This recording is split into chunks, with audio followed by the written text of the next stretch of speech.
A picture is worth 1,000 words is a proverbial saying that has been in use about 100 years. The earliest confirmed use was in a newspaper editor's talk to a group of advertisers in 1911. But long before then, print media had proven the adage by capturing people's attention and imagination by using drawings, and once the camera was invented, photos. That power increased exponentially with the explosion of movies and television in the 20th century.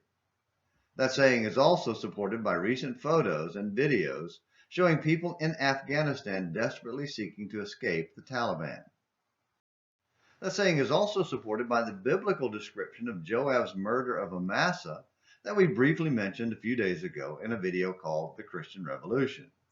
Amasa had been selected by David to replace Joab as commander of his armies to put down a second rebellion following the defeat of Absalom, 2 Samuel 20, verse 4.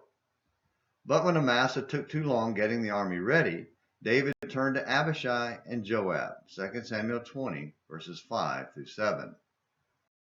When they were heading out with the army, they met Amasa on the road, and in a repeat of his elimination of a previous rival, Abner, 2 Samuel 3, verses 26 through 30, Joab embraced Amasa in greeting and then stabbed him with his sword, 2 Samuel 20, verses 9 and 10.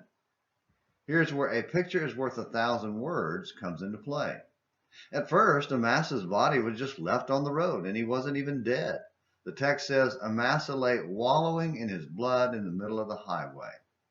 So, despite Joab's supporter calling for the soldiers to follow Joab, they stopped at the scene of the crime and stared.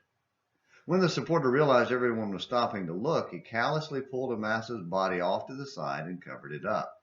2 Samuel 20, verses 11 through 13. He may have covered it up so the soldiers couldn't see what Joab had done, deleted the picture, we might say. But God saw it and made sure it was recorded for all to read. Here's the lesson for us. We can hide our sin from the world by covering it up in the darkness of our heart where no human can see. We can be filled with lust, greed, envy, hatred, bitterness, faithlessness, etc. And no human camera can capture it. But God sees what's there. It's captured forever in the divine camera. We may even speak out or act out the sins that pollute our heart, but get away with it because they weren't captured on camera. But God sees and captures it on His camera. Thankfully, the believer can repent and be forgiven. Through the blood of Christ, the photo can be deleted. What picture is God's camera capturing in your heart today? Thank you for watching Morning Minutes in the Bible. Until next time, this is James McClenny hoping you have a great day.